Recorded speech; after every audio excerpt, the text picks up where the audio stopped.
तो अभी भी बातचीत की टेबल पर दोनों देश आने के बारे में सिर्फ और सिर्फ सोच रहे हैं। हालांकि दूसरी तरफ अब्बास अरागची जो कि विदेश मंत्री है ईरान के, वो पहुंचे हुए इस्लामाबाद, लेकिन ये बातचीत के लिए नहीं पहुंचे हुए हैं। लेकिन जैसे ही इस्लामाबाद में उनकी एंट्री हुई है, वैसे ही अमेरिका तैयारी ये कर रहा है कि वो अपने डेलीगेशन को वहां पर भेज दे और इसके साथ साथ बातचीत की प्रक्रिया को आगे बढ़ा दे। लेकिन बातचीत की ये प्रक्रिया आखिरकार क्या रंग लेकर के आएगी, ये जरा देखना होगा, क्योंकि अहम ठिकाने जो बताए जा रहे हैं ईरान के, वो अमेरिका के सैन्य निशाने पर है कि अगर इस्लामाबाद में ये बातचीत नहीं बनती है तो वहां पर सीधे सीधे वो हमला कर देंगे।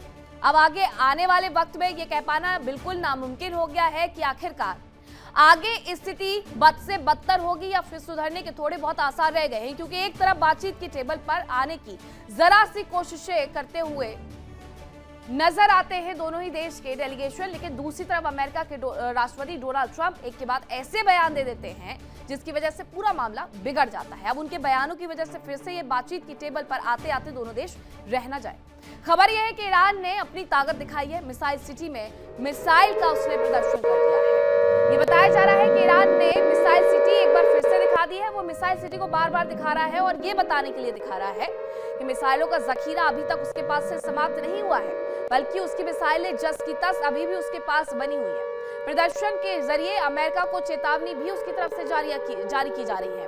तो एक तरफ वो मिसाइल सिटी दिखा रहा है, ये मिसाइल सिटी की तस्वीरें सामने आई हैं, और दूसरी तरफ ये प्रदर्शन के माध्यम से भी लगातार चेतावनी अमेरिका को देते जा रहे हैं। ये मिसाइल सिटी दिखाने के पीछे की वजह भी ये है कि अभी सब कुछ खत्म हो गया है, ऐसा नहीं। हमारे पास इतनी सारी मिसाइल्स पड़ी हुई है कि अभी भी हम अमेरिका को समाप्त कर सकते हैं। ये मिसाइल सिटी एक दो नहीं बल्कि इस युद्ध के दौरान लगभग 5 से 6 बार दिखा दी गई है। अमेरिका को ईरान अपनी ताकत का अंदाजा करवा रहा है, और यही तो रिपोर्ट्स बार बार कहती है कि अभी भी 70% उनके पास मिसाइल्स बची हुई है। Iran will not run out of missiles. America claims we have run out of missiles, even though we produce sophisticated missiles every day. Please share this video so they are heard. और इसी बीच खबर यह है कि UAE में America ने अपनी सैन्य तैनाती को और ज्यादा मजबूत कर दिया है। वहां पर उसने अपनी सैन्य तैनाती को और ज्यादा बढ़ा दिया है, और ये जो बढ़ाया गया है वो अल दाफरा एयरबेस पर बढ़ाया गया है, जिसमें 12 FA-18 लड़ाकू विमान तैनात किए गए हैं। 7 हवाई ईंधन भरने वाले टैंकर को भेजा गया है, और C-17 मालवाहक विमान भी वहां पर तैनात कर दिए गए हैं। और ये सारी तैयारी यूएई पर की जा रही है। इसीलिए मैं बार बार कहती हूँ कि अमेरिका कुछ ना कुछ ऐसी हरकतें करता है जिसकी वजह से ये बातचीत की टेबल पर आते आते दोनों देश पीछे हट जाते हैं। अमेरिका कह देता था कि हमें इन पर भरोसा नहीं है।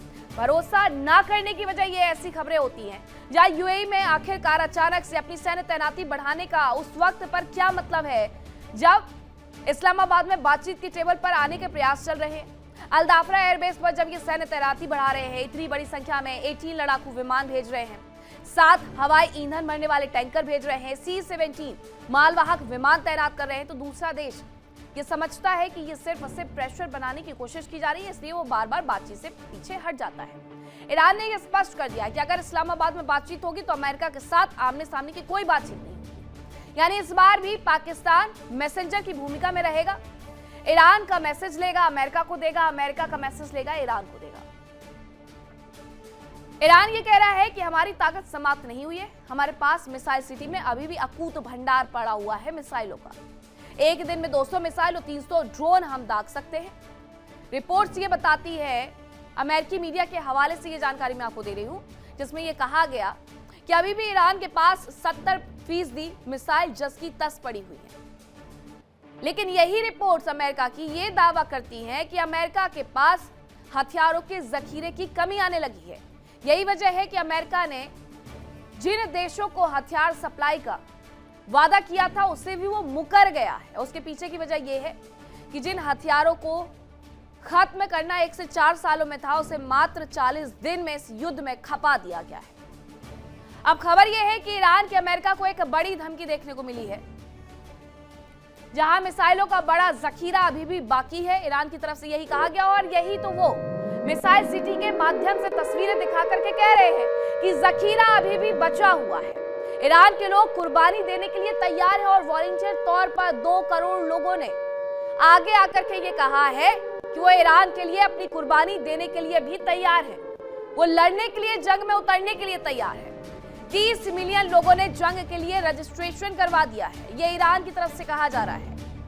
ये आधिकारिक आंकड़े उनकी तरफ से दिए गए हैं कि 30 मिलियन लोगों ने जंग के लिए रजिस्ट्रेशन करवाया है। यह आंकड़ा बहुत आगे बढ़ते जा रहा है। हर एक ईरानी व्यक्ति ये कह रहा है वो इस जंग में अपनी सरकार और सेना के साथ खड़ा हुआ है और वो उनके साथ भी उतरेगा अगर इस युद्ध में आवश्यकता पड़ती है। वहीं ईरानी मीडिया के हवाले से एक और बड़ी खबर आ रही है कि ईरानी संसद के स्पीकर बी गालिबाफ का इस्तीफा हो गया है और ये खबर बिल्कुल भी अच्छी नहीं है ईरान के लिए। ये खबर है कि ईरानी मीडिया ये कह रहा है कि बी गालिबाफ का इस्तीफा हो गया है। IRGC से मतभेदों के बीच बी गालिबाफ ने इस्तीफा दे दिया है। अब स्थिति ये बन गई है कि IRGC सब पर कंट्रोल करते हुए नजर आ रही है।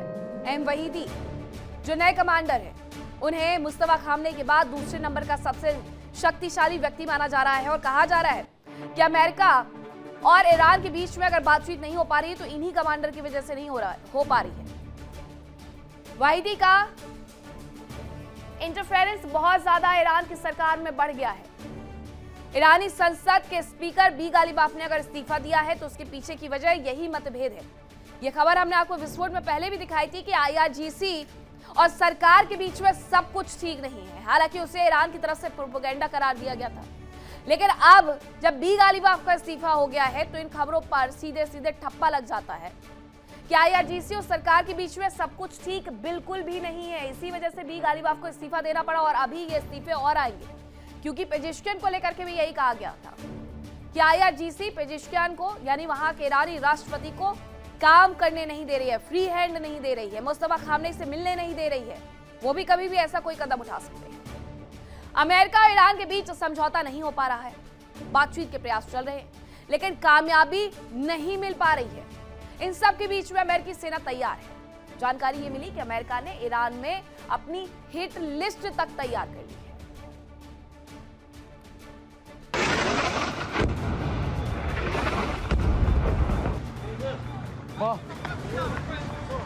मिडिल ईस्ट में जंग की आग भले कुछ समय के लिए थम गई हो, लेकिन यह अभी पूरी तरह शांत नहीं हुई है। सीज फायर जारी है, अमेरिका की तैयारियां जारी हैं, ईरान की तैयारियां जारी हैं और पूरी दुनिया केवल इन कार्रवाइयों को देख रही है। बातचीत की कोशिशें हो रही हैं, लेकिन दोनों देशों के बीच समझौते की उम्मीद बेहद कम है, क्योंकि अमेरिका हो या ईरान, कोई भी अपनी शर्तों से समझौता करने के मूड में नहीं दिख रहा है। इस बीच अमेरिका ने एक बार फिर ईरान पर पूरी ताकत से हमले की तैयारी कर ली है। माना जा रहा है कि अगर समझौता नहीं होता और संघर्ष विराम टूटता है तो अमेरिका होर्मुज में मौजूद ईरान की डिफेंस लाइन पर हमला कर सकता है। इसके दौरान ईरान की छोटी हमलावर नावें यानी मॉस्किटो फ्लीट, समंदर में बारूदी सुरंग बिछाने वाले जहाज, मिसाइल सिस्टम और ड्रोन लॉन्चिंग साइट्स निशाने पर आ सकते हैं। ईरान के ऊर्जा ढांचे पर भी अमेरिका हमला कर सकता है। इसके अलावा सीधे सैन्य नेतृत्व या शीर्ष नेताओं को निशाना बनाया जा सकता है। माना जा रहा है कि अमेरिका IRGC कमांडर अहमद वहीदी समेत कुछ वरिष्ठ नेताओं को निशाना बना सकता है। अमेरिकी मीडिया के मुताबिक पेंटागन पीस डील में IRGC को बड़ा रोड़ा मान रहा है और अब अहमद वाहिदी समेत IRGC से शीर्ष कमांडरों पर हमले किए जा सकते हैं। खबरों के मुताबिक अमेरिका का मानना है कि अहमद वहीदी ने ही दबाव बनाकर ईरानी प्रतिनिधिमंडल को वार्ता से रोक दिया। पश्चिमी मीडिया के मुताबिक फिलहाल मुस्तफा खामनेई गंभीर रूप से घायल है। ऐसे में सभी बड़े फैसले खुद अहमद वहीदी ले रहे हैं। उन्हें खामनेई परिवार का करीबी माना जाता है। खबरों के मुताबिक वहीदी को आयतुल्लाह अली खामनेई ने ही IRGC का डिप्टी चीफ नियुक्त किया था। अमेरिका ने सीज़फायर की अवधि में अपनी सैन्य तैनाती को मजबूत कर लिया है। ईरान के आसपास अमेरिका के 3 एयरक्राफ्ट कैरियर तैनात किए जा रहे हैं। इनके अलावा 10,000 अतिरिक्त जवानों की तैनाती की जा रही है। इनमें मरीन कमांडोज भी शामिल हैं। साफ है कि अमेरिका अपनी शर्तों पर ईरान से समझौता करना चाहता है। उधर ईरान भी केवल अपनी शर्तों पर ही समझौता चाहता है और दोनों की शर्तें ऐसी हैं जो दूसरे पक्ष को मंजूर नहीं हो। Bureau report, India daily.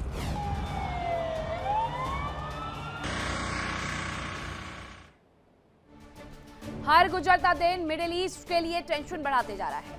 अमेरिकी सेना ने ईरान में अपने अपने टारगेट्स चुन लिए हैं।